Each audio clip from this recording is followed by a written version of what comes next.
Mm.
My friend, Hi, hi.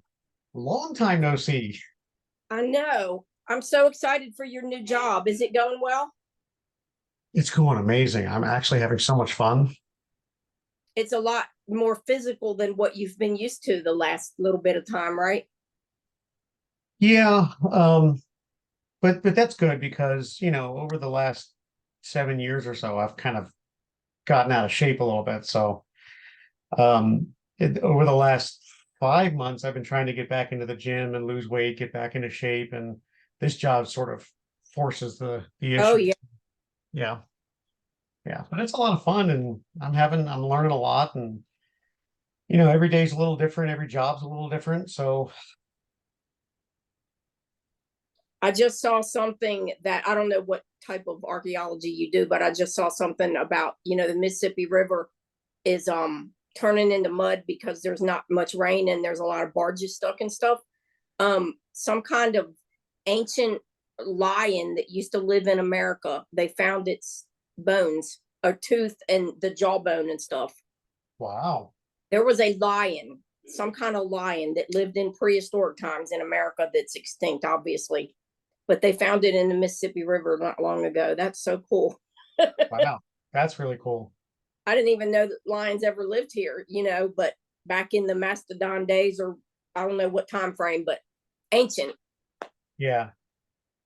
No, I was reading about something similar, not as ancient as that, but in Florida, um, they were doing an excavation and it was mud bound, just like you were talking about with Mississippi, but it was mud bound and the mud had just built up over time. And then there was a roadway that was built up next to it.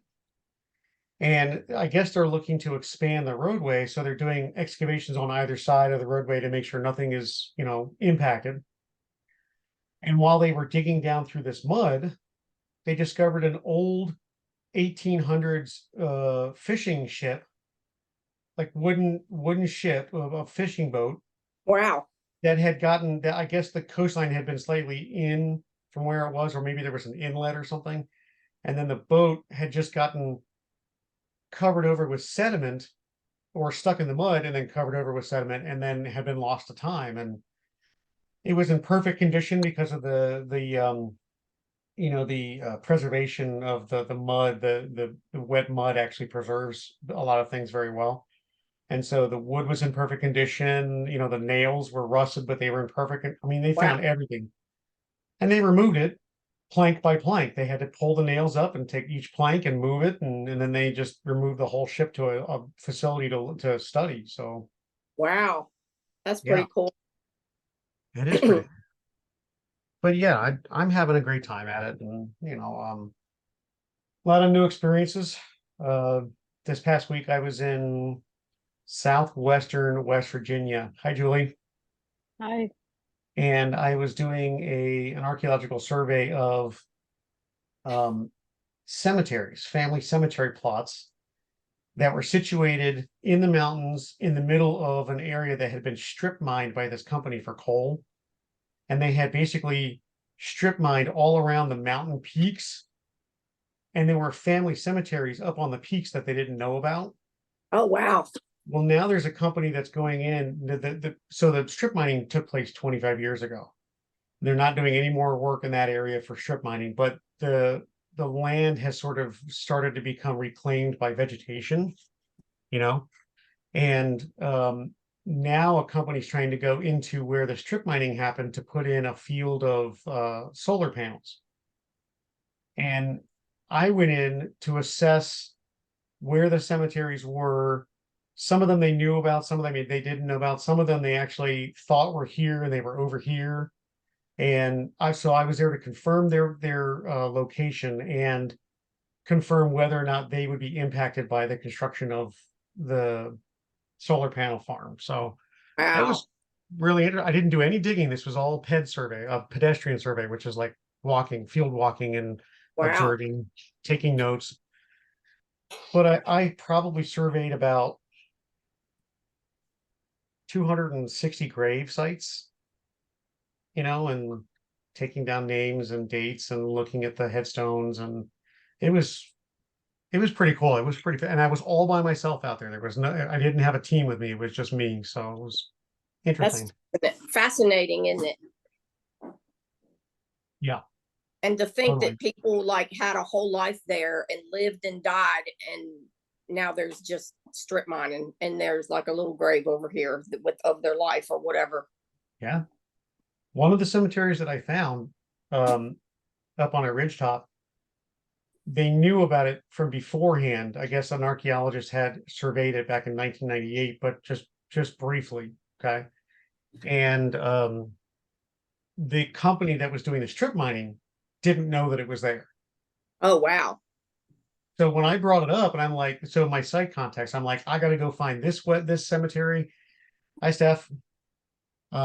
The site contacts didn't know that it even existed. So, but what it was this 20 meter by 20 meter little square area on top of a ridgetop. It had metal fencing around it that was kind of wrapped around some trees. And inside the plot was a mother and 3 children ages 12 and younger. Oh. And the entire cemetery had been kind of covered over by ivy because it hasn't been maintained or anything like that. Right. So I had to strip away all the ivy to kind of get a good look at the burials. And the mother was 52 when she died.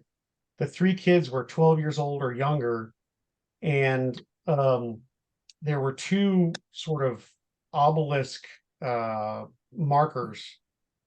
One of them had been toppled over. The other one was still in place, and I was able to record all 4 of the graves, and it's really fascinating. What was the date on like from the 1800s or? So the children lived and died in the late 1800s, like 1890s, 1880s. The mother was born in 1860 something and died in like the early 1900s. And so it was, yeah. That's sad. Had to bury your kids. That's real sad. Very sad. Very sad. I found one child. I found 2 children buried in different cemeteries. One was 2 years old and one was presumably an infant because it only had 1 date. Oh. So, yeah. But anyways, we're just talking about my boring line of work now. His new career. Yes, we have our own Indiana Jones as our fearless leader. I think it's awesome. I'm having so much fun with it. I bet you are. I look forward to your post. This site that I'm working next week, which I leave for tomorrow, is actually the second rotation of work at the same site. I worked at it before Thanksgiving. And it's in South Carolina, in sort of the central Piedmont, South Carolina area. And it was one of the earliest sites for South Carolina settlers who were moving from the coast going westward. Ah, And this guy named Robert Gowdy, he knew that there was going to be a lot of westward movement going on. So he established a trading post at this site, and then later a small plantation with about 12 slaves. The trading post has been lost to time. We don't know exactly where it's at. The national park thinks they know where it's at.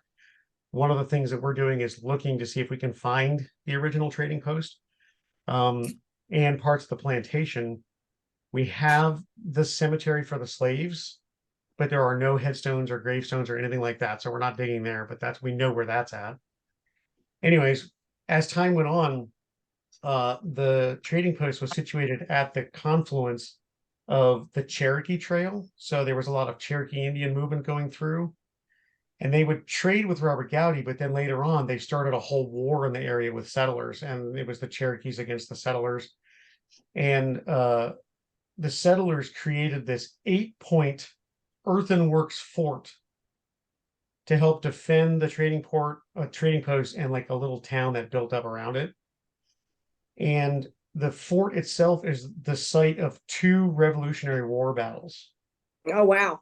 And so there's all this history from the Revolutionary War all the way back to the, Cherokee Indians. We're finding Cherokee Indian artifacts and the trading post. It's a Wow. really fascinating site. That's so cool. Yeah. Yeah. So anyways, hello. Hi, everybody. Hi. It has been some time since we've seen each other's smiling faces. How are we doing? Steph, how you doing? Hey, I'm doing great. So the background you see is this is my home office. I'm like propped up against my home office so that I've got my charging point thing, but I get to work 100% from home. And this is like the least toxic environment I've ever worked in.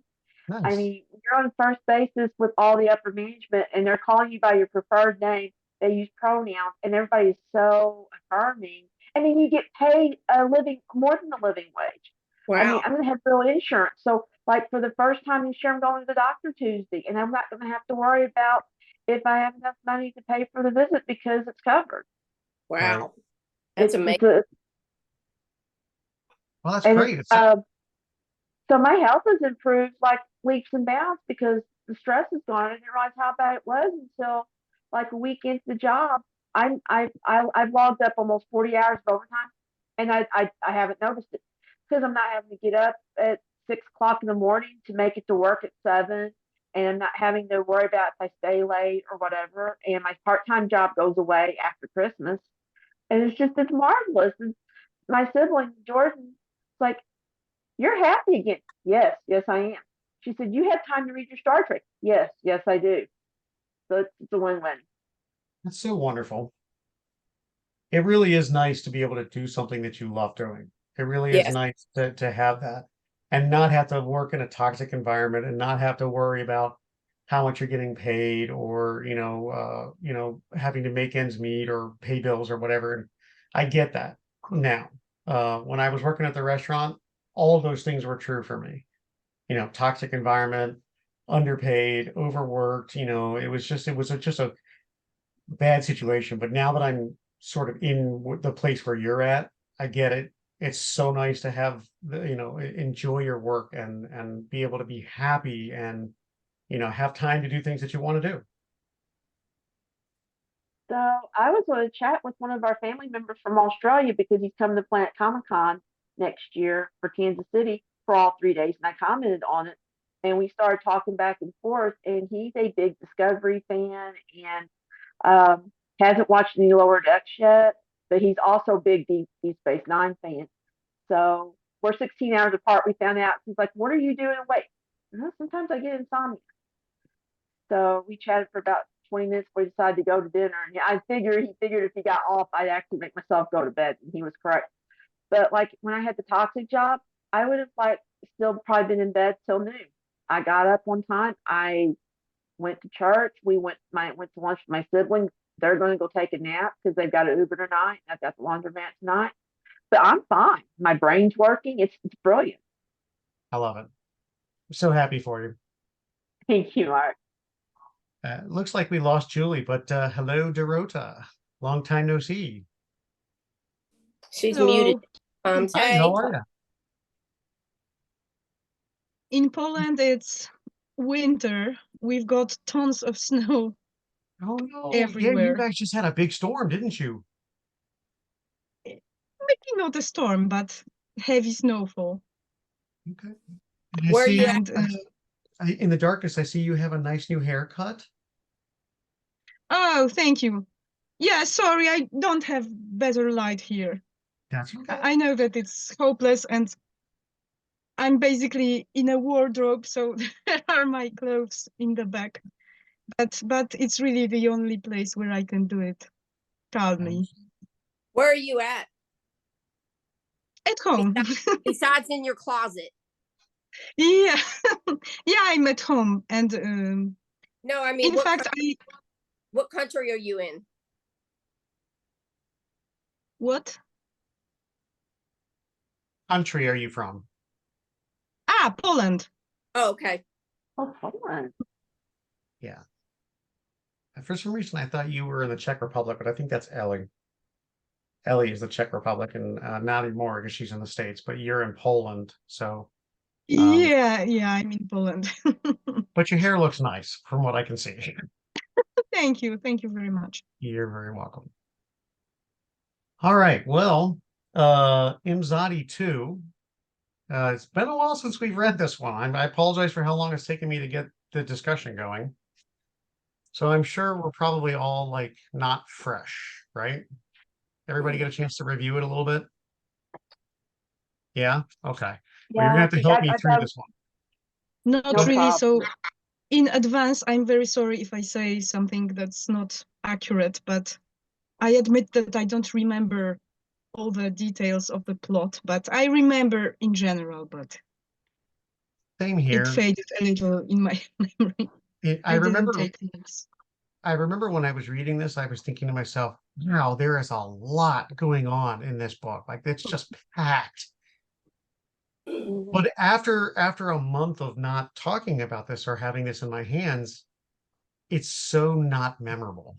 Like there's a lot of the plot details that just went right. So Yeah, we'll have to help each other through this one. I've got a book in front of me and I speed read, so we'll be okay. Okay. Weren't you the one that had the audiobook version, Steph? I Yeah. did. No, that was Or Dawn. no, Okay. no, who was it? Dawn. I used to, but I didn't get it. I didn't get it on modern tech. When we still used cassette tapes, I had that and Q and Law and cassette. Yeah. And Yeah, Robert, the book was half price for like Black Friday or whatever. And Uh-huh. so I listened to it. It was only like 2.5 hours long, so it wasn't very long Yeah. at all. wow. And so I listened to it again yesterday. It was voiced by Yeah. Robert O'Reilly, correct? I know. Yes, it was. I could hear Gowron coming through, a couple of Yeah. times. You do. He I did love pretty good. Gowron. He did pretty good. Yeah. Speaking of Gowron, he makes an appearance in this book, which was nice. But Yeah. not my favorite book. Good No. plot bullets. Even Peter David, who is the author, I was reading about this. Peter David did not want to write this book. He wanted the first one. He wanted Imzadi to stand on its own. He was not a fan of the writing of the relationship of Worf and Troi. And so he resisted when they tried to get him to write the sequel, and that's why they ended up adding Triangle. Triangle was technically the name of the book, and then they added the subtext of Imzadi II. But it kind of felt to me like you could tell Peter David wasn't committed to this book. Like he wasn't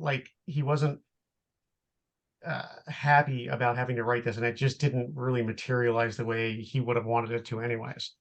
But Felt let's that talk. way. I felt it was a little bit sloppy as far as maybe the characters were like a bit out of character. Maybe some of the reactions that they had or whatever, I really questioned it, and I was thinking that doesn't really sound like what they would really do. Yeah.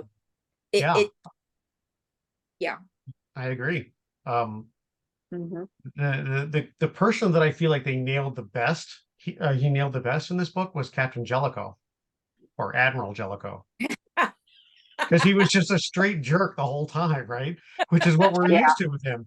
But um, Tom Riker, Tom Riker didn't feel like he was in character so much. I mean, he kind of sort of waffled through the book, but he didn't seem like the Tom Riker that we know.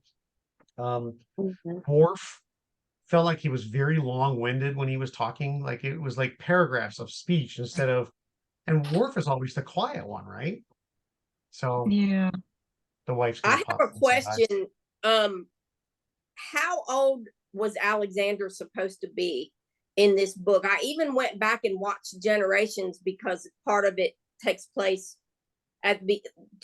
I didn't really think Alexander was in the movie, but I was trying to place what was happening then because I know that that's before he went back with his grandparents and before he went to DS9 and was, trying to be a soldier or whatever. But it seems like Alexander would have been still really young, but I can't. What do y'all think? How old should he have been? I agree. I think he had to probably been like grade school age. I'm thinking maybe like somewhere between fourth and sixth grade. I mean, when you see him in the series and Roxana took him under his wing, I always saw him as like a third or fourth grade age, like 8 or 9. And I felt like in this Imzadi II book, he might have been a little bit older, but he wasn't quite middle school age. He was old enough to understand, but he was young enough to have feelings and still need a parent and not what Worf was doing. Worf was not equipped.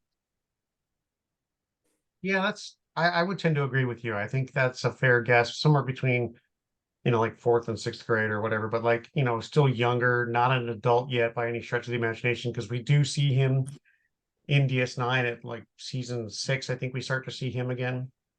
But in the bulk of the book, where it's sort of a flashback to an earlier time, which is after season 7 of the Next Generation, after Generations, but certainly before First Contact, right? So the last time we saw Alexander in season 7 of Next Generation, he was probably 12, 14, 12, something like that. He was still pretty young.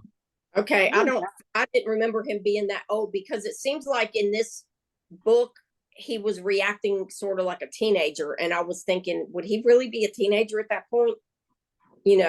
Like cussing and doing anybody can cuss, but I mean like the Klingon cusses and trying to be tough and trying to be a warrior, because at that point he was like, I don't want to be a Klingon. I don't want to do this, So I had a hard time picturing where he was, in Well, life. I mean, that was season 7 of Next Generation where he didn't want to be, I think the last time we see him, in fact, he was the episode where he was hanging out with Waxana Troi in the holodeck, right?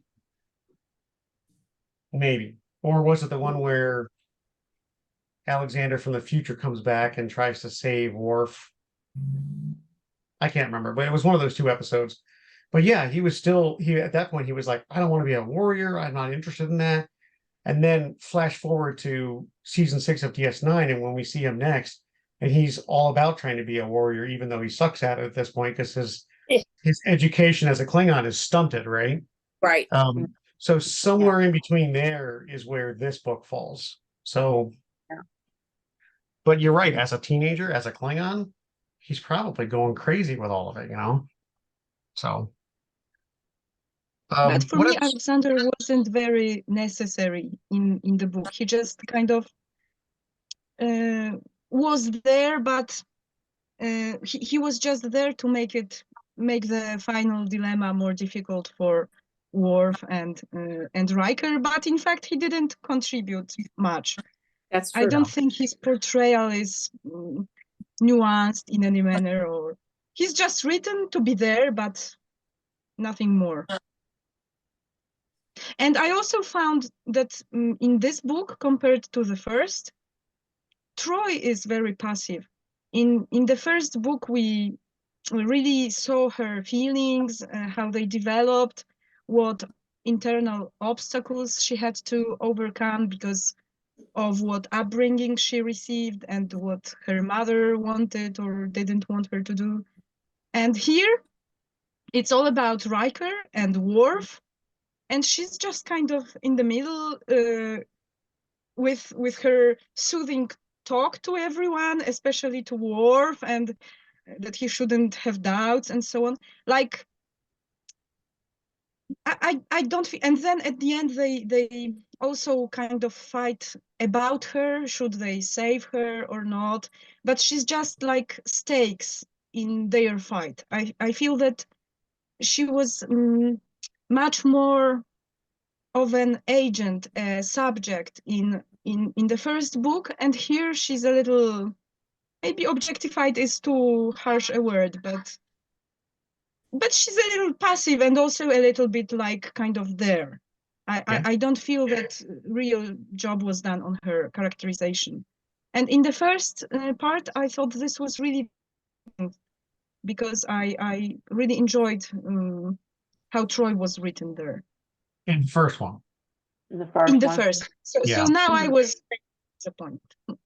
I think objectified is the right term, to be honest, Yeah. because, you know, you have this sort of three-way triangle love, or four-way love triangle, because you got Tom Riker, Worf, and then Will Riker, and they're all sort of in the mix about this, but she's the prize, right? She's the prize in the cereal box that they're all three trying to get at the end. And, you know, so yeah, objectified is a great way of putting it. And you're right, in my opinion, that Troi is very passive and submissive in this one until the end, when, you know, like when she screams out, you know, "You hurt my mother," you know, like that.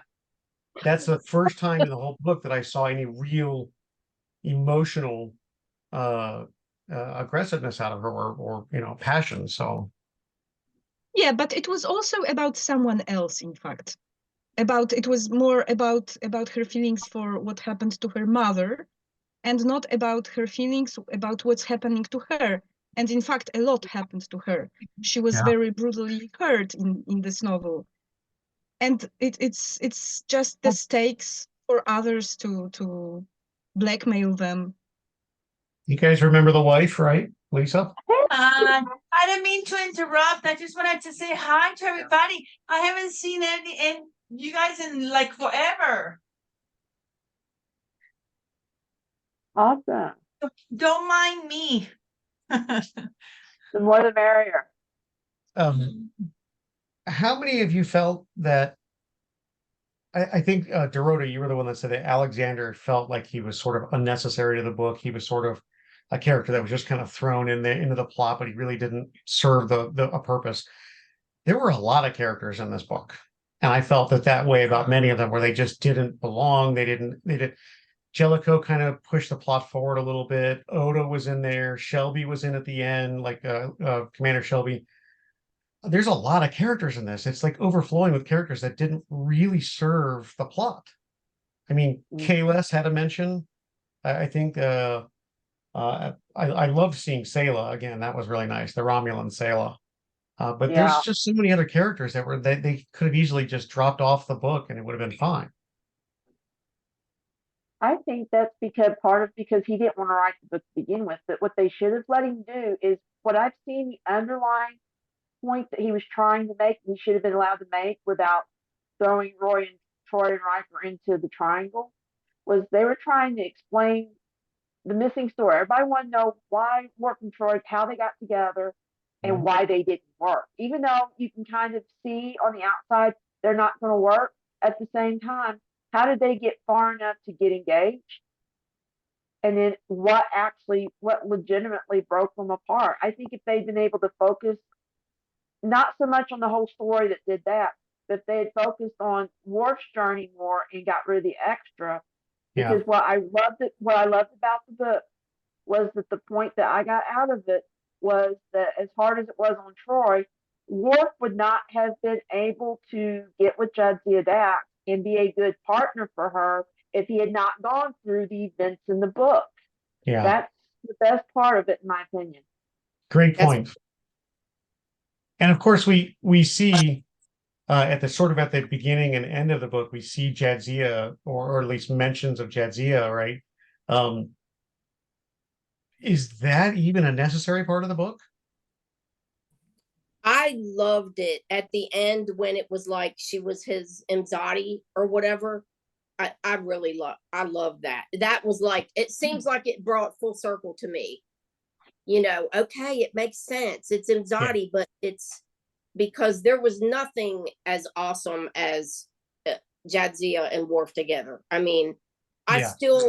still really struggle when I do a watch through of DS9 and I know that she's fixing to die. Sometimes I have to take a few days off, and even though I've probably seen it 10 times, you know, I'm like, I can't watch Jadzia die. I have to take a break. You know, I just can't stand it. Yeah, So Oh yeah. I agree. And then so that to your point, hold on 1 second. What do you mean running out of time? Come on, man. Just give me 1 second here. I just got a message saying the Zoom is about to end. oh That doesn't that does not make much sense. We've had it for longer than this. Yeah, but I think when we switched cards, I didn't put the new payment form in. Oh.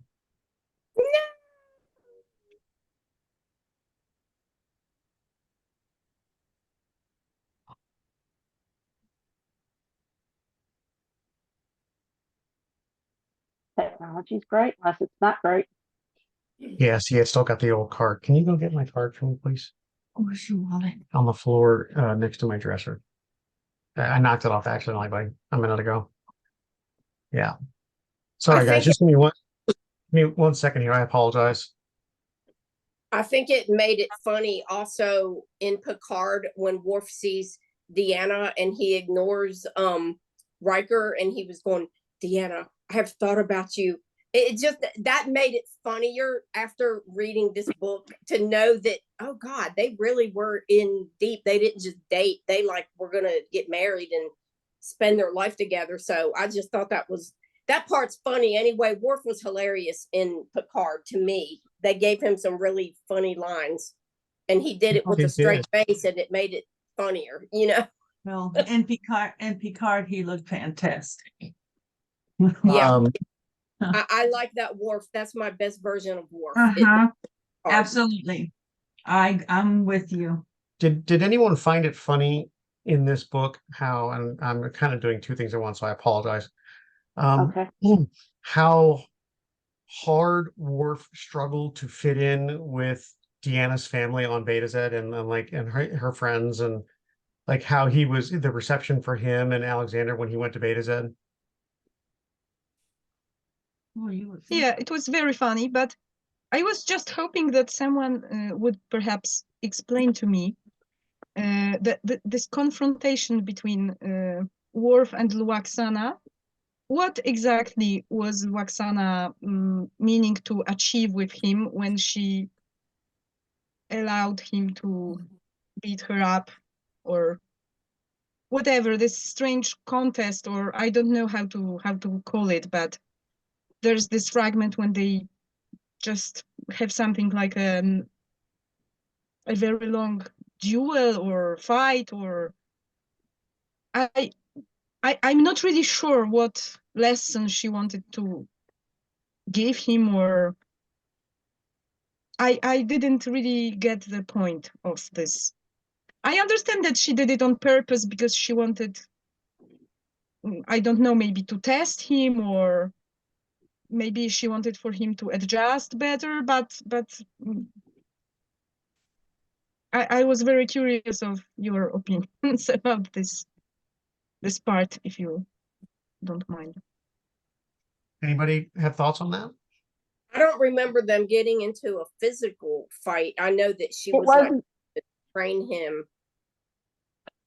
a fight, and it was awkward. In my opinion, it was awkward.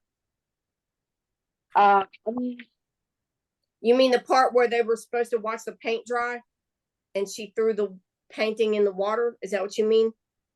yeah, what happened before that? Remember, they were doing something physical. He was trying to teach her something physical, so they were like sparring. And there was a point No, they where were sparring, and in fact, she was getting injured because she didn't want to acknowledge that she lost. So she just let him attack her over and over again.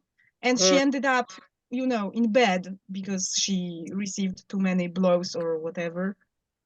And he had this dilemma whether he should let her win or at least score 1 point against him, because she said that she wanted to at least score 1 point to prove that she is still the holder of the chalice, whatever. I don't remember her titles, but that she is still the great Luoxana and so on.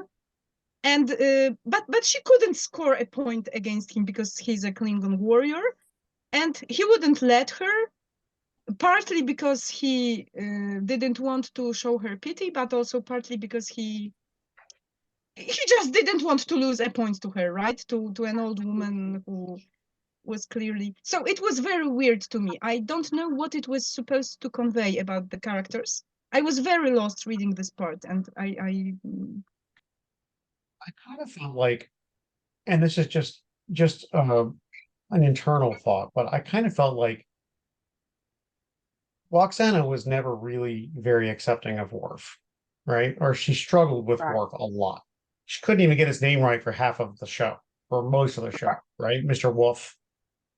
And I think that the battle that you're talking about was her attempt to try to embrace his Klingon warrior culture and show that she was making an effort to try to accept him as a son, as you know, Deanna's fiance, and it just didn't go well, right? And both her and Worf are very proud of their heritage, of their family lines, of, you know, sort of where they are in their respective societies, and so neither one of them wanted to yield, right? Both But hard-headed, it- hard-headed. Yeah, but it was more the attempt that Waxana was trying to sort of be accepting of Worf, even though everything up till that point had gone horribly sideways, right?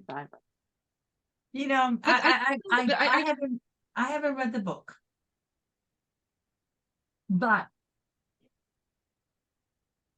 as a fan, I would have never in my wildest dream either pair them or see them together. Worf and Troi. Worf and Troi. It was like, So I'm listening to what you're saying, and the first thing that pops in my mind is but the book was already done, but was this a poll of how many fans agreed with this reunion? And because a lot of them didn't agree, let's make these two rivalries impossible so that they can have a reason to separate.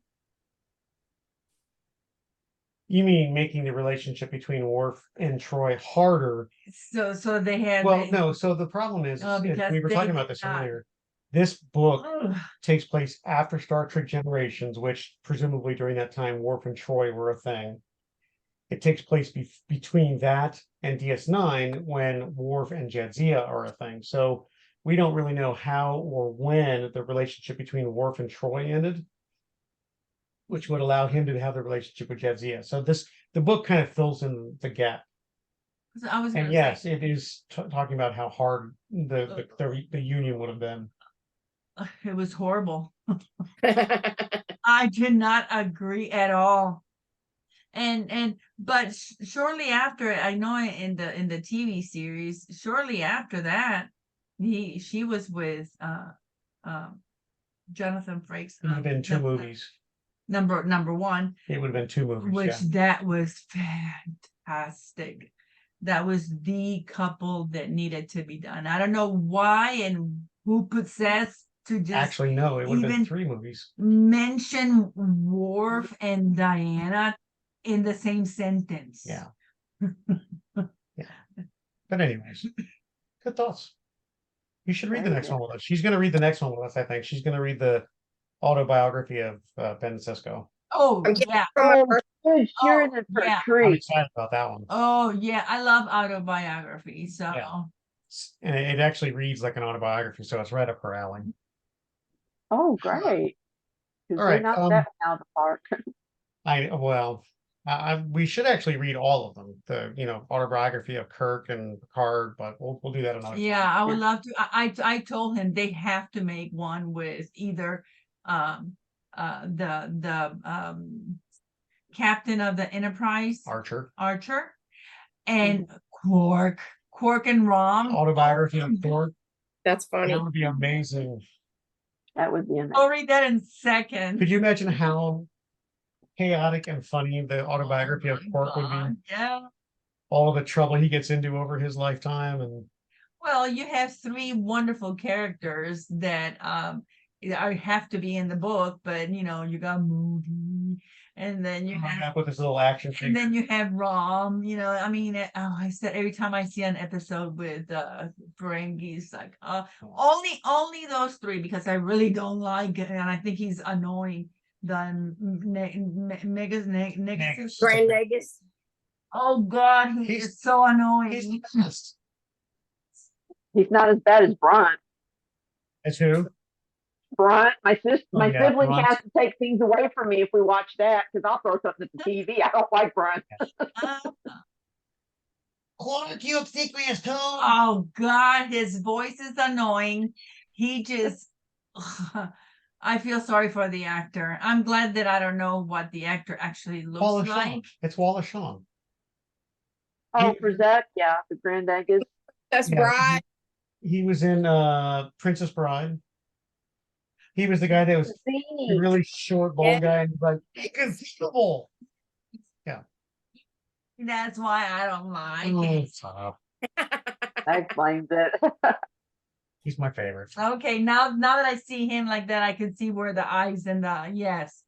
Ew, no. No.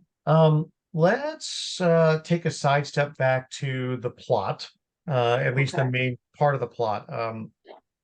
I was particularly happy to see Tom Riker and Sayla both resurrected for this, and an Yeah, that was cool. interesting pairing, right? As two villains, or quasi-villain for one of them, but it was really neat to see them work together. But Thomas Riker sort of waffled back and forth between good and bad character, right? Let's talk about Tom Riker a little bit. Which, by the way, if this book had been written the way Peter David wanted to, it would have been the triangle between Will and Tom and Deanna. which would have made a whole Yeah, lot that more would have sense been in a your lot explanation. better. Wow. That would have Yeah. been No, wow. Will Riker and Tom Riker. Oh, his brother, his His transporter clone. yeah. Yeah. Yeah. They both were good. He was good, and Well, he was good as bad. They were both Will Riker, right? Mhm. Sort of, in a sense. Yeah, but Had all the passion. Yeah, well, he was a little arrogant and like. Well, so was Will Riker. No, Yeah, he is. You know Yeah. what shocked me? I know they said that it was for security or whatever, but what shocked me when Will asked permission to take some time off and leave from Jellicoe, and then they said no, something about Tom, and he didn't know about that. Well, that was after he went on DS9 and pretended to be Will and stole the ship, right? And Mhm. so it seems like the scuttlebutt, like the word on the street, it just seems like it would have got back to Will Riker that, hey, your clone was imitating you and stole a ship. It's top secret. Shh, don't tell. I mean, it seemed shocking to me that he didn't know that Tom was in the Cardassian prison camp or whatever. It just seemed like, yeah, they might have tried to keep it a secret, but everybody knew. It just seems weird that he didn't have any clue that he had done Yeah. that, or he had joined, or even that he had joined the Maquis or anything, you know. Yeah, true. Because if I know that I have a clone, I'm gonna keep a very close eye on it. Yeah. Yeah. No doubt. Yeah. You think about Yeah. the relationship between Phoebe and Oh, Ursula, her sister on Friends. But she kept an eye on her. She She did. knew That's exactly what where she lived. She knew exactly what she was doing. She just kept her distance. I'm rewatching Friends right Yeah, now. we're watching Friends. Oh, yeah. Yeah. So here's my hot take. For one Okay. thing, For one thing, I feel like because if nobody's written anything differently or shown anything differently, I feel like Starfleet pretty much let Tom Riker down. For one thing, he lost how many years of development being stuck under there because the transporter beam bounced him back, first of all. So he was frozen in time for several years. They get him back and they're like, oh, well, this guy is the main Riker. He's doing great, so we're gonna keep him where he's at. But yeah, it's not your fault. So they move him to a different ship. But he's like the beta version of Riker. But he's got PTSD. How do you survive by yourself for that many years? Right. You come back and you try to pick up where you left off. He tried to pick up with Deanna, and we find out off screen it didn't happen. But I'm going to postulate that for Tom Riker, some of the things that happened with Will Riker that knocked some of that arrogance out of him and tempered that arrogance, Tom didn't get. Mhm. You've got this younger Tom who doesn't have that character development, doesn't have that experience, and you've just cut him loose, and he's got 7 years of PTSD because he's been shut up in a little bitty spot with nobody to talk to and just trying to survive. To find out that they didn't even look for him or miss him, I just can't think. I mean, I'm amazed that he was able to function as well as he has. Right. You would think, presumably, after an experience like this of being, stranded for 7 years on this planet, that Starfleet would put him through a whole regimen of counseling and or other therapy prior to actively putting him on a starship in deep space, right? Yeah. Which is stressful as it is. And pop quiz, does anybody know the starship he got assigned to after they rescued him? I did. Yeah. At least I'm 90% positive on this. It's the Gandhi.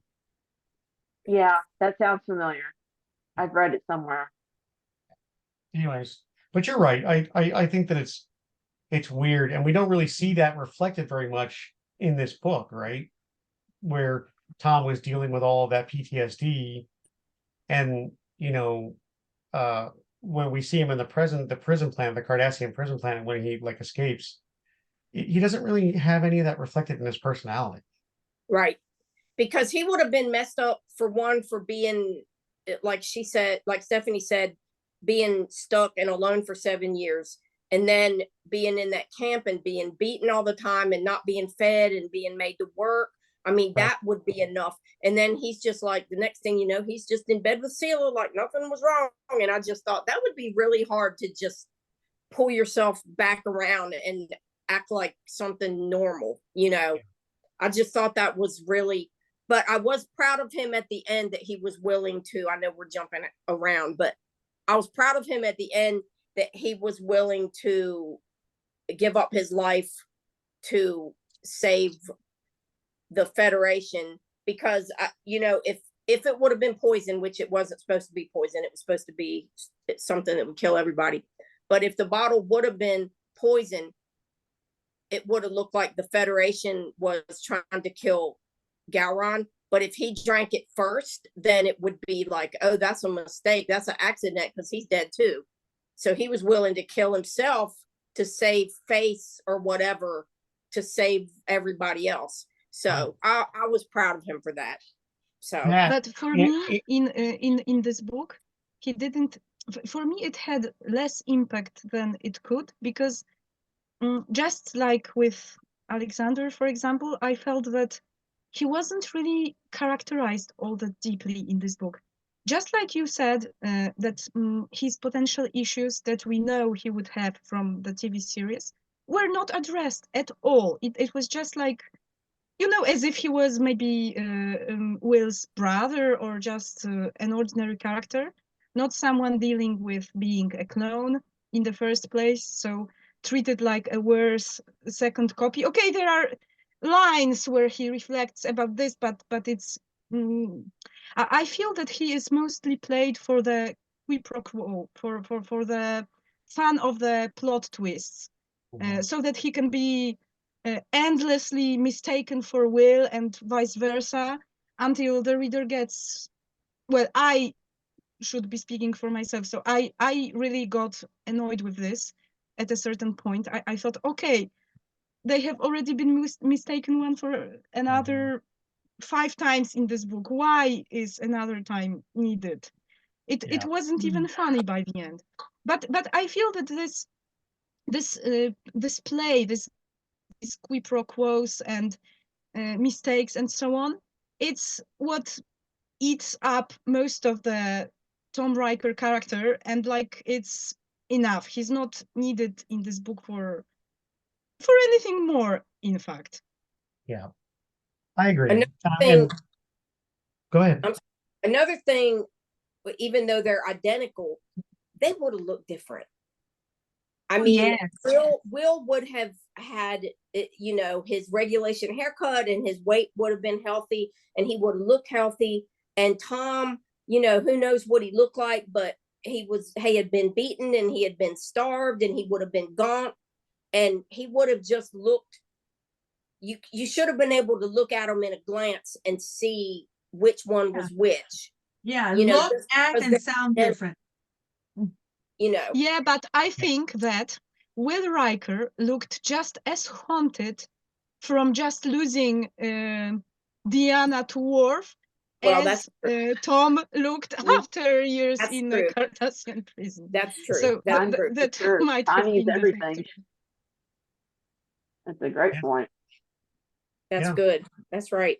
Really all good points. And Will Riker, on top of just losing Worf and Deanna, but he had also just gone through the loss of the Enterprise D and the crash. And so, you know, and then reassignment, doing all this other stuff and moving around. He probably, but you're right. I agree with you wholeheartedly, Dawn. I think that you should have been able to take a look at them at a glance and say, that's not Will Riker, you know. And Dorota, you hit the nail on the head when you said that this is a trope that they keep using with Tom Riker over and over and over. I am But the also one thing that I found really amusing, that I really laughed at, was how Will cornered himself by making this alibi, staging this alibi for Jellicoe, to make sure that no one would discover that he took this unauthorized shore leave. So it couldn't be proven actually that he wasn't on Earth anymore. And yeah. it was kind of funny because he set the trap himself that later made it harder to retrieve him. Cool. That's a great point. That's the one that made me just face palm. I'm like, oh my gosh, you can't make that up. Oh yeah, you did. I thought it was weird that Jellicoe wouldn't let him go anyway, because there was nothing pressing going on. I mean, they had to just reassign people to like little but he jobs. was just being a jerk, I think. Yeah, I mean, they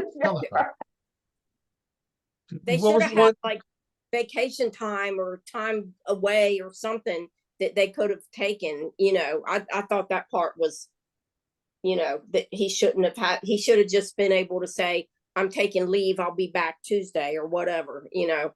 Yeah. What was the one thing that Jellicoe said that really irritated me? It was something like, I'm so glad to see that you're finally showing proper respect to a senior officer or something like that. And I'm just like, really? Come on, bro. That's not even, yeah, exactly. But totally in character with Jellicoe, which is why I think he was the best developed character in this book. Scary but true. Hmm. Speaking of character development, so I've got my bearings on times and everything. So there's two reasons I feel like Deanna did not get the proper character development. First of all, I'm gonna forget the second one. I know I am. The first one is, if you'll remember, there's a section that they put in there for humor about everybody was giving her grief about she was the last one at the helm before they hit the planet. That's one of the reasons I rewatched that movie, because I wanted to see, was it Deanna's fault? I don't remember that. Right. It totally was not Deanna's fault, but that was horrible that they just kept running into her, and she was sweet enough to do it, but that had to be eaten out because she worked so hard to get a regular uniform, get her credentials, and be a full-fledged bridge crew member. So I remembered my second point. I think subconsciously Peter David wanted her to be out of character because her being with Worf is out of character. So that would be perfect that she's not herself, because why else would she be with Worf? She's not acting like herself. That's not the Deanna that we know and love and have rooted for all these years. There's my point. That's a good point, and I would agree with you, because even in season 6 and season 7 of The Next Generation, we see this morphing of Deanna's character. So in seasons 1 through 5, she was a fierce personality, right? And she stood up to people, and she voiced her opinion, and she shot people down when she needed to. In season 6 and 7, Deanna Troi gets a little softer.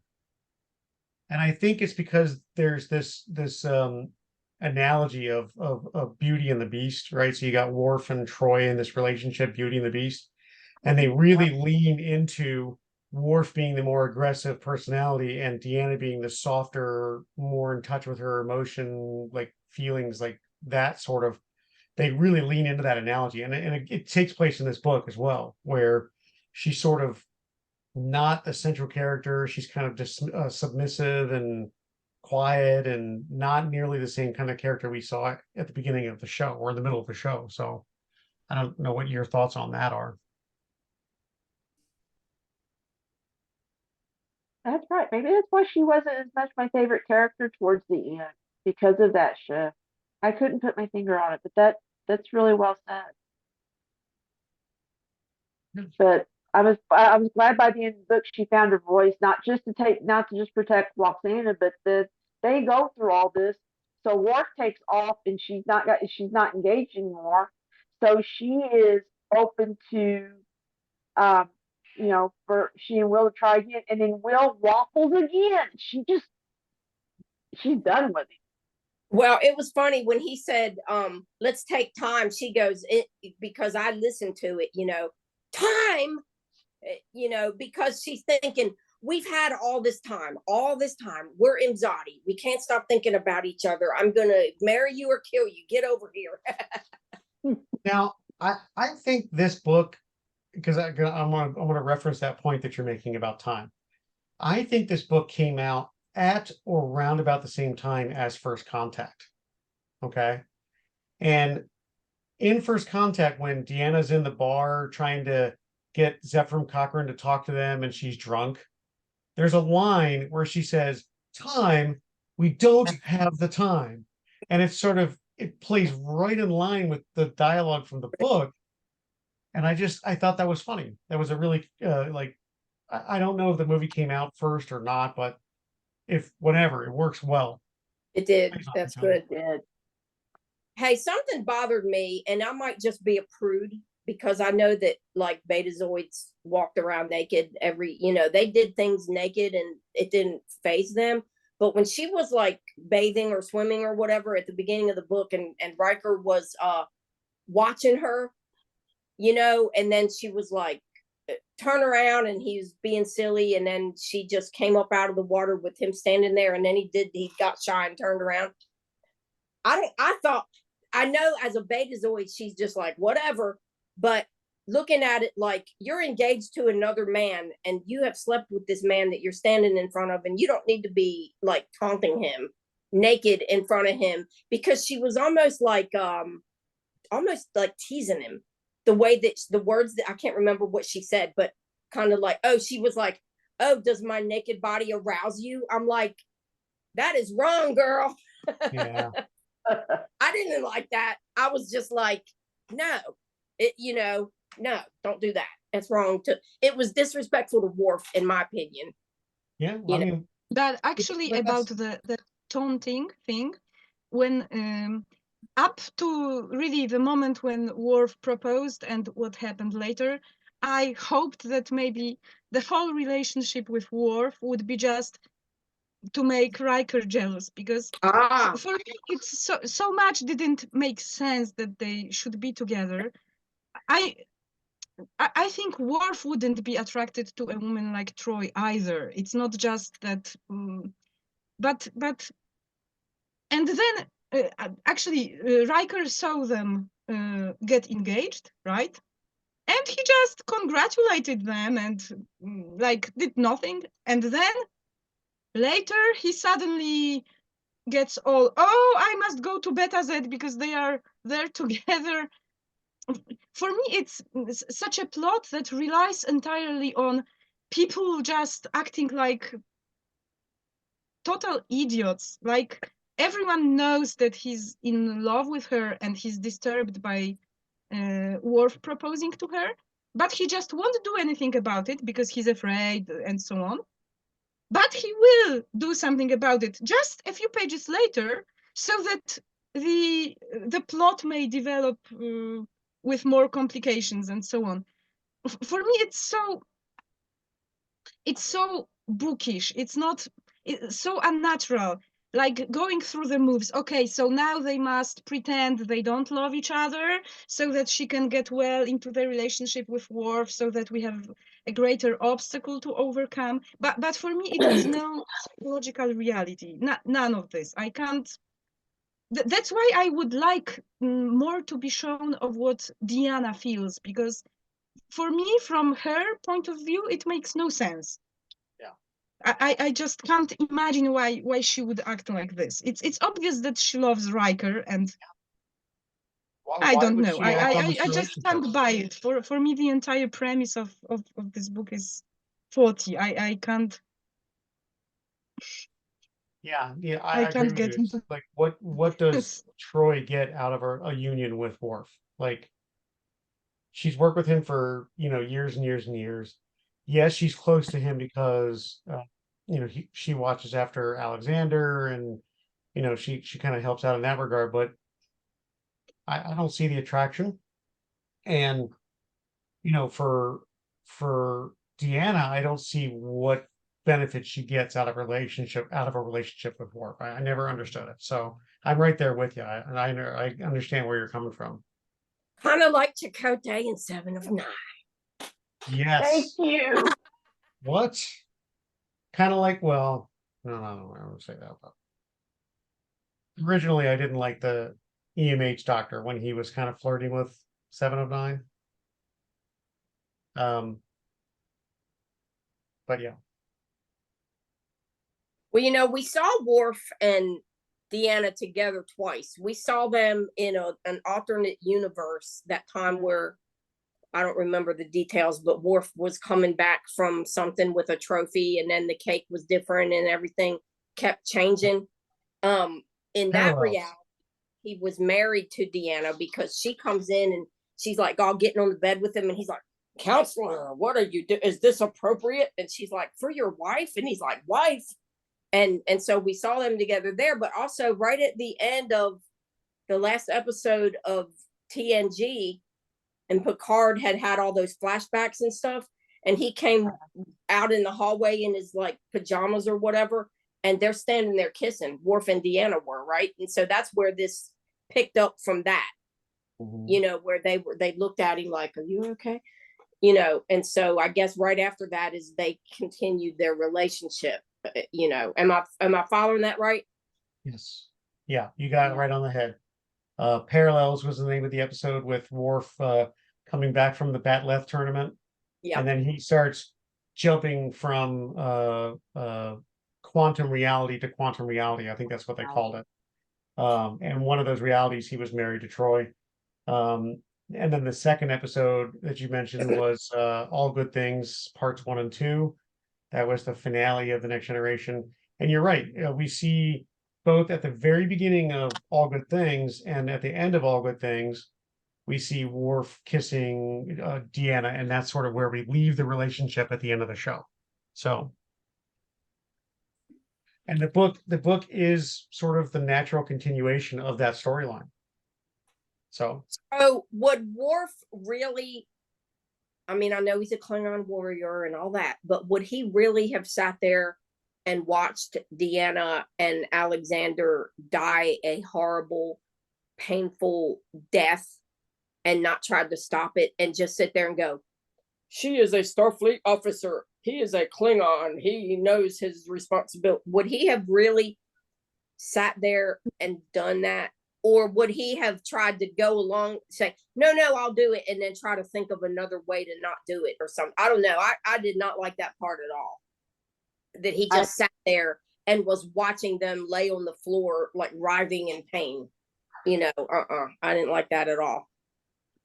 I didn't like it either, but I don't think that it would be outside the realm of his character.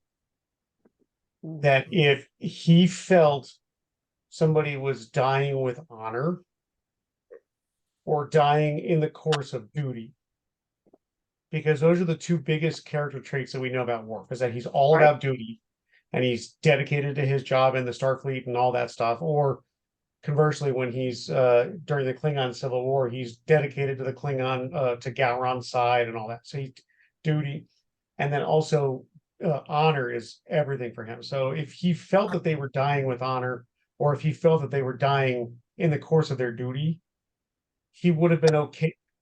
Upset, yes, because they're dead, but he would have been okay with their death in that it served a purpose.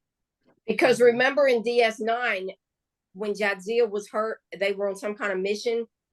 He didn't complete the mission. He saved her life because he wouldn't do it. And I was thinking about that, and I was thinking, which I know that, you know, this isn't canon, but I was thinking, well, maybe because he was willing to let, you know, Troi die, then he's like, oh, I can't let Jadzia die or whatever, you know, because he got a lot of grief for that. And somebody died and they didn't complete the mission, and it messed a lot of things up because he refused to let Jadzia die.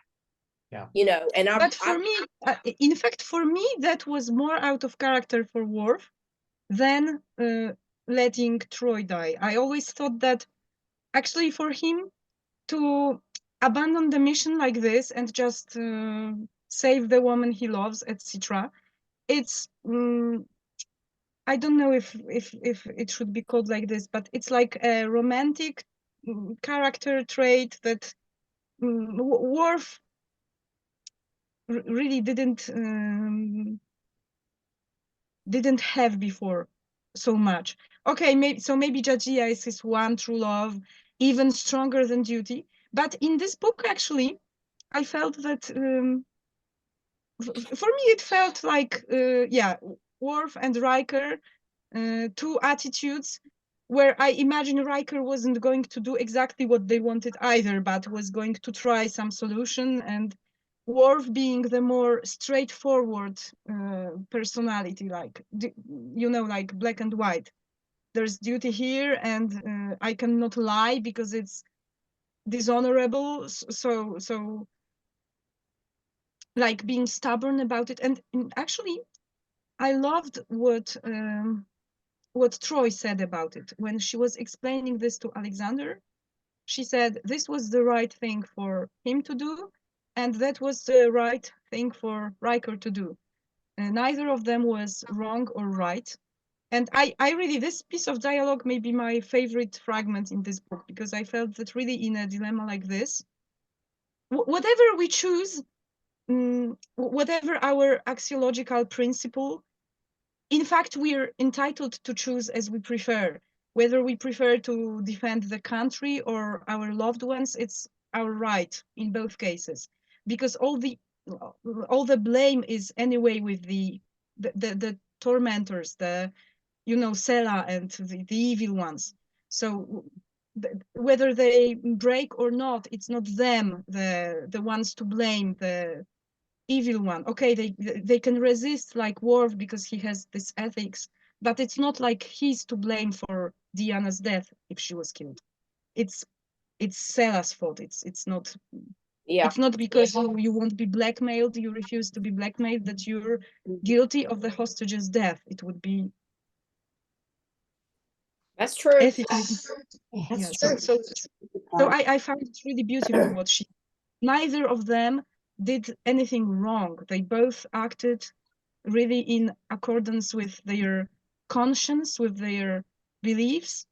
And it's clear that in whatever case, their choice was injuring them seriously, because whatever they chose, they were always going to be guilty for what they didn't choose. And they were both trying to be noble, and in fact, they were both making the hard choice, but simply their priorities didn't come out exactly the same, but they were both very principled. And I don't know, for me, what she said when she said it like this to Alexander, that they both were right, none of them was wrong, they both did what was right to them, it was like very deeply humanistic. I don't know if this word exists in English, but Mhm. it was does. moving on a human level. Like, she recognized that something beyond, I don't know, universal principles is just a person's right to choose what feels right to them, not Yeah. not maybe someone else may assess it otherwise. But okay, sorry, I No, that's good. That makes sense. Yeah. That explains it a little bit to me, because I was like, how could he do that? Well, I think it's also telling this character development. Unfortunately, in my opinion, what I'm getting ready to bring out, it also kind of underscores that he didn't have the same level of connection to Deanna that he did for the other partners that we have in canon. So Kalar, he's a Starfleet officer. Really, he should just stay, according to Starfleet, he should just stay in those quarters, took care of his little son, screamed his head off, and gone off like a good little Starfleet officer. We all know he didn't do that. He went, grabbed his batlet and took his head off. But then this one, we've just went through everything. He's watched both her and his son be tortured, but he's staying to his principles. And if they die, it's because of the people that are doing it, not because of his choice. But then we get to Deep Space Nine, and I'll have to admit, even if I get smacked from people for it, that I have found that I like the Deep Space Nine Worf overall better than I like the Next Generation Worf. Absolutely. He went through so much character development. For him to choose to keep Jadzia from dying made perfect sense. If he had abandoned her, it would have been like, what was all this character development for? Yeah. So that's the way I saw that happened. So it really helped me when I reread this book, because when I had read it, it kind of spoiled me because I hadn't got to where Jadzia died. So then I read that, like, what the wait, yes, but and I had to go. for me, on I the had to other go grab hand, a box of Kleenex and go watch it, but watch that season. But yeah, So did yes, but I it's spoil that it and tell you that Jadzia died? in this book it does, yeah. Oh. I mean, the very opening, I didn't know that, and I dropped the book and screamed. And again, my siblings like, "What is wrong with you?" And of course, my sibling still hasn't seen Deep Space Nine, so there was no way I could explain it too much to them Oh, at that wow. point. Now I can Oh, give. I'm sorry At that this you point, I found can out. give them. I'm sorry that you found out that way. It was pretty horrible. Like I said, then I had to go watch and get it over with, and it was almost like this is unfortunately it's not the first time this has happened to me. So the first time it happened was I was like 9 or 10, and my cousin took me to go see Star Trek 3 because my parents were at a wedding. My mom decided I didn't need to see Star Trek 2. How does Star Trek 3 open? With Spock dying. With Spock on the, yeah. That was horrible. So yeah, that equivalent. So like, if I had to talk this book about to my sibling now who watched Star Trek 2 with me over the weekend, I could say, oh, it's like this, and they would get it. It's like Spock dying. Like, oh, okay. So yeah, there's that history. That's it's an interesting to hear that perspective, though, that you hadn't gotten that far in DS9, and so you've literally found out about Jadzia's death in this book, and I'm sorry that happened to you, but wow, that's I don't know how I would have reacted either. I probably would have thrown the book instead of dropped it. Good for you. Well, at that point, I was just a poor college student, and I couldn't afford to throw it away. Yeah. And but if I Jadzia's death remains to this day one of the most sad tragic and impactful deaths in Star Trek for me. Like I grew up with Spock and I saw Spock die, but there was always this belief that he would be back somehow. Like I always felt that Oh, yeah. no, that can't be the end of it, right? Yeah, and the Especially same when with they, Data. Yeah, yeah, same with Data. So when Data died in Nemesis, I Nemesis. was just like Jadzia. I was like, but at the time when Nemesis came out, they billed it as the last Next Generation movie ever. They were done. They weren't making them anymore. Brent Spiner was making comments in interviews that he couldn't play the character anymore. He didn't want to play the character anymore. He was done with Data. And so at that point, when we watch the movie and see his death, there was a note of finality to it. There was not going to be, it's not going to be like Spock where he comes back 2 years later in a movie, right? Mhm. So Jadzia and Data just very impactful for me. So, Dorota, you were going to say something a minute ago and Yes, we got sidetracked. I was just going to say something about this episode when Worf ditches his mission to save Jadzia. For us as viewers, we know Jadzia, and we don't know the people who suffer because someone ditched the mission and chose to save his beloved over everything else. But these people who died because he did this also had love interests or spouses or children. And if of course, we as just viewers of a TV series, it's normal that we prefer for the character to survive. But whenever a character chooses the mission over saving a loved one, for me, it doesn't mean that he doesn't love his loved one enough.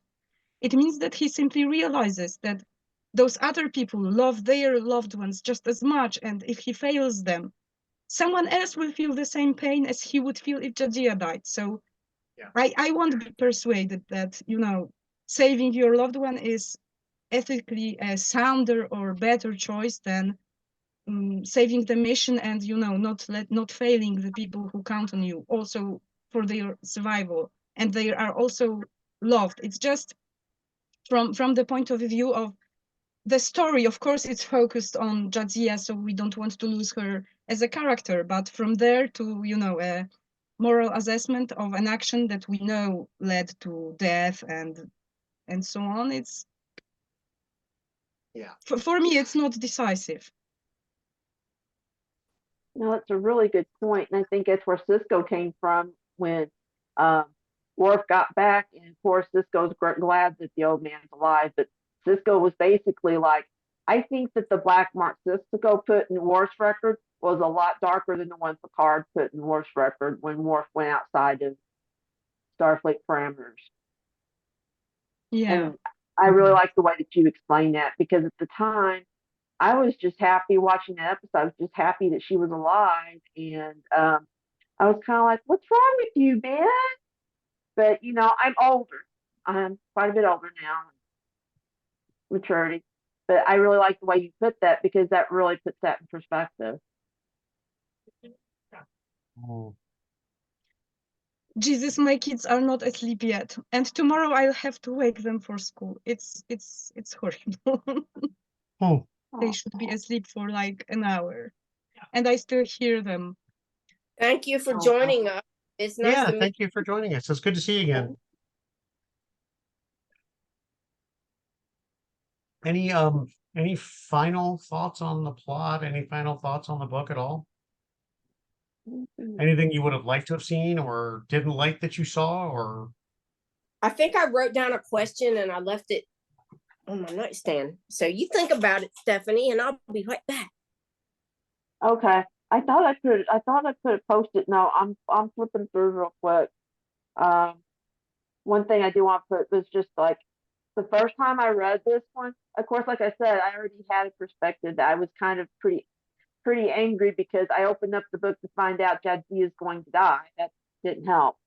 But overall, I didn't like this book nearly as much as the first one, and I kept finding myself like, why did they even write this? Because why do we need to know? Why do we need to know this? Because I did not like it as well as the first one. near as much. Yeah, agreed. Agreed. And when I started my background research, whenever we read a book, I always spend time doing background research about the writing process, the author, what went into the production of the book. And then I also take a look at various readers' synopsis or reviews of the book and kind of get their sense of what they liked and what they didn't like, because it provides me with like discussion points outside of what I've already read. And 99.99% of everybody who wrote a review on this book didn't like it for one reason or another, usually for the same reason in this case, in this book, right? And that had a lot to do with the relationship just not feeling right between Worf and Troi, and that it just wasn't the same caliber as the first book. It wasn't the same sort of feeling as the first book. And yeah, so you're not alone in that assessment. Dawn, your question? Oh, the only thing I was thinking of when Worf had asked Deanna, "Do you love me?" or something like that, and she said, or "Do you love me like I am?" or something, "Accept me as I am." And she said, "I love you as you are, and I love you as like who you can be," or something like that. And I just thought, man, you're a counselor. You don't say that to people. That's just wrong, because that's saying, well, I see you where you are, but I want you to get better or do better. Like it's telling them that you don't, Yeah. you want them to Yeah. change something. And I just thought that was like way off of relationship wise, and the fact that she's supposed to be a trained counselor to say that. And then of course he got mad and said, well, you don't accept me, or whatever it was. He got mad about it or whatever, but he should have got mad, because that was just, you might think it in your head, but you don't say it, It's Mhm. very manipulative of her to say that, because, and out of character, I should say. Yes. But manipulative to say, I like the person that you are, but you can be such a better person by doing this or changing this or acting this way, or and in any loving relationship, that doesn't work. That's not like, that's just manipulation to try to change somebody to be who you want them to be, Right. not appreciating a person for everything that they are, including their flaws, right? That's a real love would do that, so yeah, it just seemed off. The only way Yeah. that would be acceptable in a relationship would be like if somebody was like a drug addict or some kind of crazy something, and they know they need to change, and you're saying, I see what you can be. I see your future. It's going to be better. Like that is acceptable in that. But just as a regular relationship thing, that's just didn't seem like she should have said that, Yeah, Yeah. exactly. It sounded just like he was some drug addict. It sounded like that to me, because like you said, it's something you can say to someone who is at the bottom, really, Yes. and you know that telling him yes, stay there wouldn't be the right thing to do. But Yep. I have one question. This is when they were already on the planet, correct? They'd already got to Beta Z, or was this before Yep. Beta Z? It was They were on on beta. Beta Z? Yeah. Guess what? Here's my hot take. Mama already got in her head, because what was Waxana trying to do before they got kidnapped and everything? Waxana was trying to take a Klingon and shove Beta Z stuff down him, so he would quote be unquote acceptable for Deanna. Right. Yeah. I think as hard as she tried, I think that her mama, those feelings bled into her, and so she wasn't thinking like a counselor. This was kind of like somebody that was in love, but mama doesn't approve, but she wants mama to approve. I think that's where that's coming from. You Yeah. hit the nail on the head. Mhm. And that's very in keeping with Waxana, right? That's the way she's always been. She's always Yeah. been sort of the manipulative mother who is trying to control Deanna's future and kind of control, yeah, all of that. Yeah, you hit it. That's great. And couldn't you just hear it in well, I can't say it right. Loxana's voice when she was like yelling at him at Worf and saying, "You'll never love her the way Will Riker did." Yeah, exactly. She's Imzadi, and you can just hear her like screeching it out to him. Yeah. I've Yeah, struggled and with that name for 30 some years. It's technically it's La Waxana, so it's La Waxana because it's a double L beginning. But I've ignored that because I think that just sounds really stupid and weird. So I've just said Waxana, like Okay. W-A-X, Waxana. That's how I have always said it. But like when you listen to it on the show, it's always La Waxana. and it's yeah. And so there was the irony when Will became Imzadi, she didn't like him anymore. She was Worf. And I That's thought, true. oh my God, you hypocritical woman, you. Well, I guess it's like she doesn't like Riker, but then compared to Worf, then Riker's starting to look real good over there. Like, go back to that one. But on this one, I'm with her because really it was such a mismatch on every level. I'm not saying that she should have manipulated anyone or interfered, but I understand her disapproval. Yeah. And I also, just like Mark said, I didn't find this to be a very good book because I disagreed with most of the main premises, and it just didn't have any real impact. Yeah. I liked the first part much better. It wasn't the first one was way more memorable.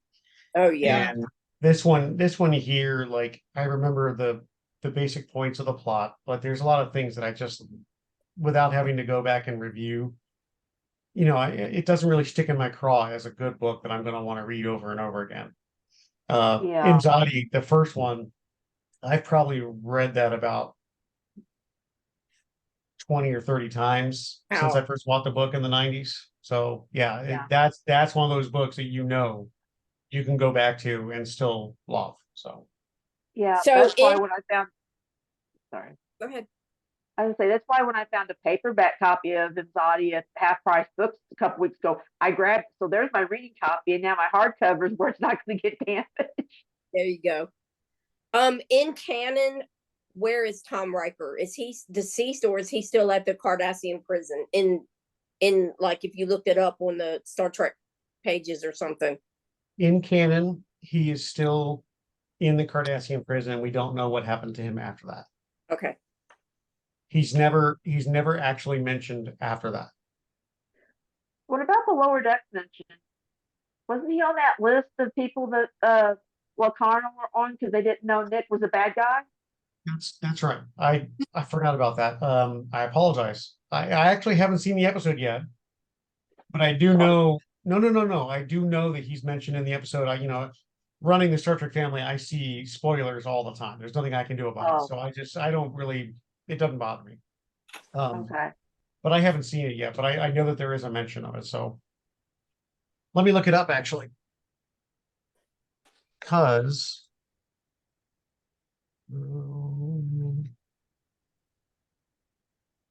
Did you guys have a good Thanksgiving? Americans, did you have a good American Thanksgiving? Yeah, Thursday. Yeah, in Poland, it doesn't exist. Yeah, we had two. We had one where just me and my sibling went and found a restaurant that wasn't overloaded, let them cook for us. We came home. We watched the motion picture. They went to Uber and what did I do? I don't know. Oh yeah, I do. I had books to read. I started books to read. But then we had Friendsgiving on Saturday, and we had a total of 8 of us, and we ate food, we played games till late in the night. It was fun. It was cool. Did you find it, Mark? Yeah, it on Memory Alpha, it just very plainly states in 2381, Thomas Riker was on a list of former Starfleet officers that Starfleet Command ordered to be located and escorted to Earth following a series of mysterious attacks on starships. So he's on a list. We don't know where he is, I guess, but he's mentioned on the list. So I Yeah, assumed well, I assumed he would still be in the prison, but if he's out there somewhere that they're trying to locate him, he's probably been released from the prison, I guess. you would think that if he was still in the prison camp, that they would say more than just uh, escorting him to Earth. You would have thought there would have been notations. They were going to have to haul him out of the heart, get him back from Cardassians, and then send him to Earth. So he might have been free from that. You don't know. Wow. Maybe. Did Thank anyone goodness the strike's expect- over. Oh, I'm sorry. I just remembered something. Did anybody expect Odo to show up? I was shocked when Odo showed up. Shocked me. When it said the bottle started moving, and I was like, "Oh God, it's going to explode! How are they going to get out of this? Because they're supposed to die. You can't kill Captain Picard." You know, I was thinking that because he was standing there, and then as it talked about it more, you know, when he was like turning big or whatever, then I was like, "Oh no!" So yeah, that was a pleasant surprise. I liked anything Odo did, so that was cool. Yeah. When they talked about him trying to get the cork out of the bottle and he couldn't get the cork out and he couldn't figure out why, and it's not that hard and he's struggling, and then all of a sudden the bottle starts morphing. But And see, I yeah. thought it was going to explode because they had said that it was going to like let out a vapor and kill everybody or whatever. So I thought it was morphing because it was going to. So I was glad it was Odo. yeah. It was nice for them to put characters from both series, like DS9 and Next Generation, into this, and I think there was even a Voyager reference at some point. It was like a vague mention of a character, and I forget who it was, but there was a Voyager reference in the book. Oh gosh, I don't remember that, and I listened to it twice. I just don't remember. But I know they talked about Miles O'Brien. You know, he was mentioned. Yeah. They weren't talking about the EMH, were they? I don't remember. I honestly don't remember. I think I didn't write it down in my notes, but I just remember when I read it, I was like, "Oh, interesting that they weaved in this reference." And it was just that's all it was just a once dropped reference. It wasn't like something that was part of a plot or anything. So I'll have to look back and see if I can find it, and then I'll let you guys know. But Voyager would have still been lost, though. Should have been. I would think so. That's right about the same time frame. So I don't know. Maybe I'm thinking of something else. If you don't mind, because you were sharing what Star Trek Death impacted you most, and it just reminded me of my experience. I would like to share it, not to stay stuck with it. Sure. It was when I was watching Enterprise, and my favorite character was Trip, and I completely didn't see it coming. Yes. And I don't think anybody did. I was so shocked and so upset that my husband saw immediately that I was unwell, and we have an agreement in our house not to mention the series at all or its characters because I still haven't recovered. But some fans told me that there is a fan theory or a novel or something where he comes back, not in canon, but at least in a novel. He faked his death to join Section 31, and I don't remember one of them that I read. T'Pol was old and living on the Earth, like living alone, like secluded, and he would still sneak and meet her. They still had a thing when he was old and she was old, and he couldn't come out of hiding and like be with her, but he would still. That's why she lived in seclusion, so he could come and sneak and be with her. So after I read that, that made me feel better, even though it's not canon. That's in my head, he's not dead. Yeah. I adopted this headcanon too, even though I didn't read any of these novels, but yeah, I shipped Trip and T'Pol, and I was so happy when they were together and even Yeah. had a child, and then they lost the child. And it was already horrible, Yeah. but oh, Yeah. I was Yeah. like, I didn't think anything would be worse than after Elizabeth died, like after the little baby died. But then the last episode was like, again, I forgot who I was watching it with. They were like, "You're not allowed to have anything throw them on your hands when you're watching your shows anymore." One of my friends comes over sometimes and she's not a fan, but she'll just put up with it because I'm going to watch at least several episodes while she's there. And she'll look over at me and she'll go, "Are you crying again?" Oh my Star Trek gosh. makes me cry because I get so caught up in whatever's going on. I'll get like a happy cry or a sad cry or, you know, whatever.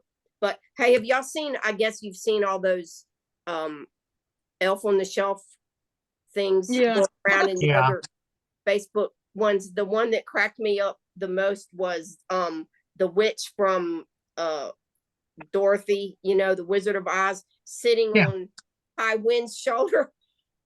With John up. yeah. I showed that one to my husband. I was like, look, a witch on a bitch, Mark. What's that? A witch on a bitch. Exactly. Witch on a bitch. Oh my gosh. Yeah. That's awful. That one was funny. I thought that was hilarious. I saw one the other That's day. my which I favorite didn't- one so far. Me too. Yeah. I saw one the other day, which I didn't understand, but it was a picture of Counselor Troi in her blue uniform in the 7th season, you know, where she's in Starfleet uniform with an action figure of Data on her shoulder. And I couldn't figure it out. Hmm.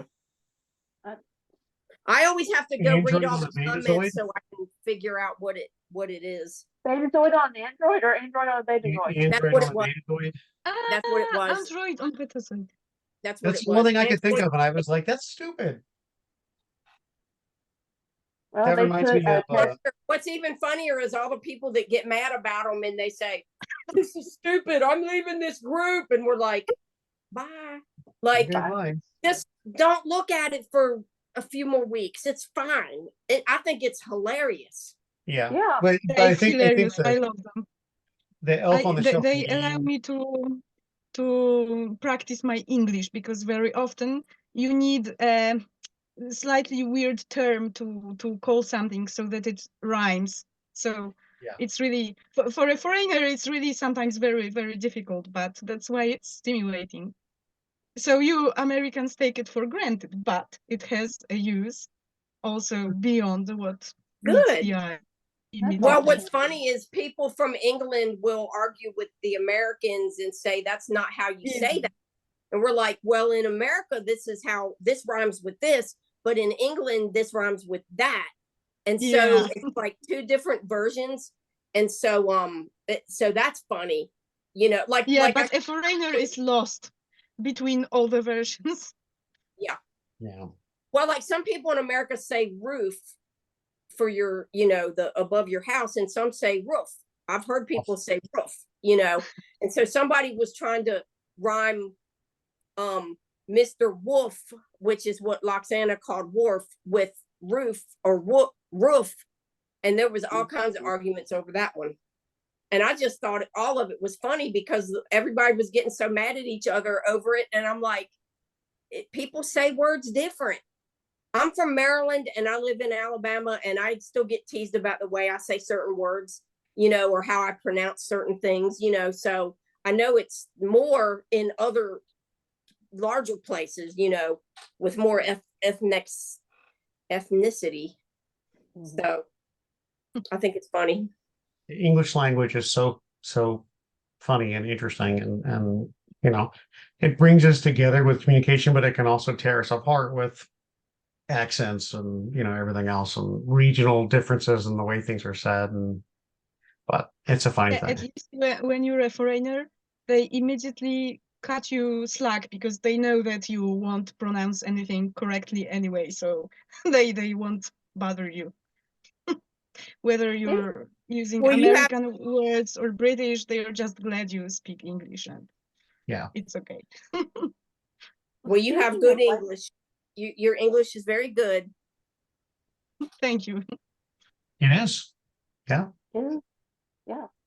I Nice. love talking to you guys. I'm really happy to be able to see you after it's probably been what, month and a half since I've seen you guys? 2 months, maybe? Yeah. Oh, wow. So it's really nice to reconnect. This last 2 months, and this is, apologies to everybody.